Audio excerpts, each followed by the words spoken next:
कहानी की शुरुआत में हम कैरिक को देखते हैं, जो एक जवान शेप शिफ्टर है। वो अपने परिवार के साथ पहाड़ों में रहता है। वो चाहे तो इंसानी रूप ले सकता है, लेकिन ज्यादातर समय वो एक कूगर के रूप में गुजारता है। कूगर अमेरिका में पाई जाने वाली एक बड़ी बिल्लियों की नस्ल है, जैसे हमारे यहाँ पे तेंदुआ और चीता। खैर, उसके परिवार वाले उसे मना करते हैं कि इंसानों से बात मत किया करो, लेकिन धीरे धीरे उसका मन इंसानों को समझने का हुआ, तो उसने अपने परिवार को छोड़ दिया और फिर बाद में एक इंसानी परिवार ने उसे गोद ले लिया। एक दिन सुबह जब वो अपने नए परिवार के साथ नाश्ता कर रहा था, उसने अखबार में एक खबर देखी। उस खबर में लिखा था कि पिछले कुछ दिनों से अलग अलग तरह के जानवर इंसानों पर हमले कर रहे हैं। ये हमले लगातार बढ़ रहे थे। उस दिन सुबह कैरिक ने अपने भाई बहन को बाय कहा और फिर अपनी माँ के साथ गाड़ी में बैठकर निकल गया। उसकी माँ मेलेडी उसे एक नया स्कूल दिखाने लाई थी। सफर के दौरान कैरिक ने देखा कि 2 कौवे उसके पीछे उड़ रहे हैं। उसे लग रहा था कि शायद ये भी शेप शिफ्टर हैं। शाम को सभी परिवार के लोग थक गए और रास्ते में एक होटल में रुक गए, लेकिन वो कौवे अभी भी उनके पीछे थे। रात में कैरिक ने बाहर से कोई आवाज सुनी। वो खिड़की तक गया और देखा कि भेड़ियों का एक झुंड गली की तरफ जा रहा था। अचानक सामने वाली बिल्डिंग की बिजली चली गई। अगली सुबह ये परिवार फिर से रोड पर निकल गया और कुछ घंटों बाद क्लियर वाटर हाई स्कूल पहुंचा। गाड़ी से उतरते ही कैरिक को उस पर शक हुआ।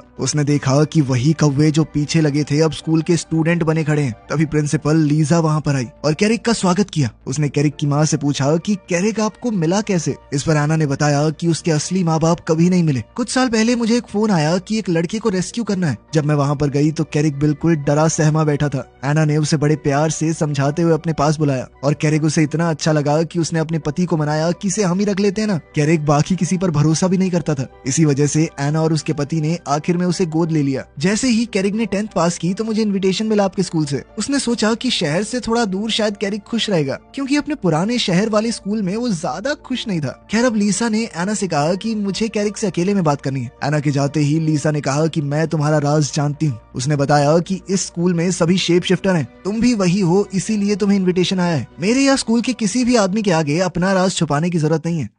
अचानक स्कूल का अलार्म बज गया। प्रिंसिपल तुरंत निकल गई देखने के लिए कि क्या हुआ है। उसने देखा कि कैरिक की माँ और बहन कैंपस में यूं ही घूम रही थी, तो लीजा ने अपने असिस्टेंट से कहा कि उन्हें जल्दी यहाँ से ले जाओ, कहीं वो किसी को बदलते हुए ना देख लें। इतने सारे अलग अलग प्रजाति के जानवरों को एक जगह पर इकट्ठा देखकर कैरिक बहुत खुश हुआ। उसने पहली बार अपने जैसे और शेप शिफ्टर्स देखे थे। जब वो स्कूल के अंदर घूम रहा था, उसकी मुलाकात जेफरी नाम के एक लड़के की गैंग से हुई। उन दोनों के बीच शुरुआत से ही दुश्मनी सी छिड़ गई, लेकिन तभी उनका टीचर जेम्स वहाँ आ गया और उनके झगड़े को रोक दिया। थोड़ी देर बाद स्कूल के सभी बच्चों को इंट्रोड्यूस करवाया गया। एना अपने बेटे को वहीं छोड़कर वहां से वापस चली गई। जब वो और मेलेडी वापस गाड़ी की तरफ चले, तभी एक अमीर आदमी एंड्रयू मिलिंग कैंपस में आया। दरअसल एंड्रयू ही स्कूल की फंडिंग चलाता है। अपने परिवार को अलविदा कहने के बाद कैरिक की मुलाकात एंड्रयू से हुई। उसने बताया कि मैं जानवरों की तरह यूं इधर उधर फिरता थक चुका था। मुझे लगने लगा था कि जिंदगी में बहुत कुछ है जो सिर्फ कूगर बन के